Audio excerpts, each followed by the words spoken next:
Welcome back, everyone. If you're a customer of JP Morgan, then you likely know about the recent hacker attack and that it affected 76 million households, 7 million small businesses. Holy cow. All the recent stores reporting data breaches. Computer expert Brian Schott with Blueprint IT Solutions is here with tips on how to play defense to protect your account info. Thanks so much for being here. This has been just a day, or the last week has just been something else. The main reason this is so big is that JP Morgan is saying that 76 million households and 7 million businesses, now they don't say if it's small or big, just 7 million businesses have been affected by this hack. Now, what they are claiming is this is one, households, so it's not individual people. There's 112 million households in the U.S. per the U.S. Census Bureau. 76 million of them are affected by this, so it's almost 2/3 of households in America have been affected. They aren't saying how many individual people have been affected, and that's 319 million in the U.S., so we haven't seen the number yet from JP Morgan saying how many individuals have been affected. But we are seeing that people online are saying it's possible that they're being hacked or that there's being fraud on their accounts. Now, that could be just identity theft from other sources, not necessarily from this hack.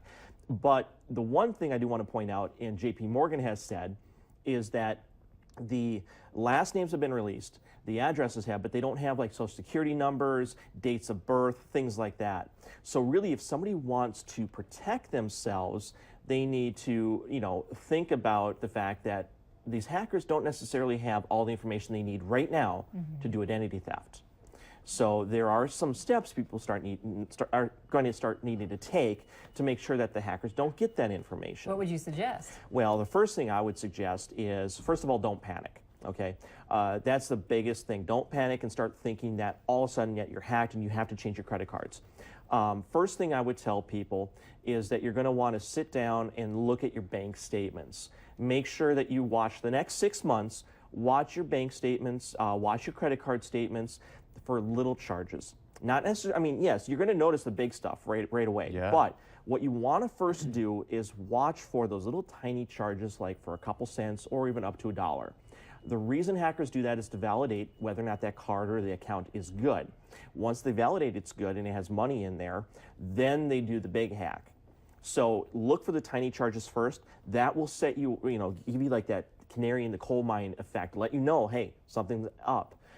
Chase is really good. I mean, to be honest with you, they're a big bank. JP Morgan Chase is really good about watching for fraud on your accounts and stopping it. Plus, they're very good, and I haven't heard any bad information about the company where they will actually reimburse you your money, stop the card, stop the transactions. They're very no fault for you. So they're a good bank to work with when it comes to this, when it comes to fraud. If you also to play defense, can you call Chase and say, hey, I heard about this hack. Can you see if my account's been hacked? Give Can I me a check new on that, card. or? Well, you can ask them for it, but I wouldn't do that yet for two reasons. One, we don't know exactly if the hackers have been pushed out of the system or not.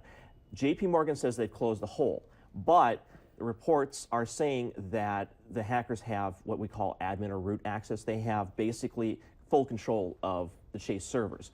We don't know if they're still in there, if they still have access or not. So this could still become a bigger story down the road. Because of that, if you ask for a new card or account now, maybe 6 months from now, 3 months from now all of a sudden you have to do the same thing over. Why do that? Why put yourself through it? It's a long process. Wait. Unless you see that you're actually having fraud on your account, there's no reason to start panicking yet. The other thing to watch out for is scammers. Now, these are people that, what the hackers will do is they'll take this information, sell it online to those underground hacking websites, and somebody will buy dozens of this, or, hundreds or thousands of these accounts and this information for a couple bucks. Then what they'll do is they will research the people on the list. They have your first name, last name, and they'll look for your Facebook account.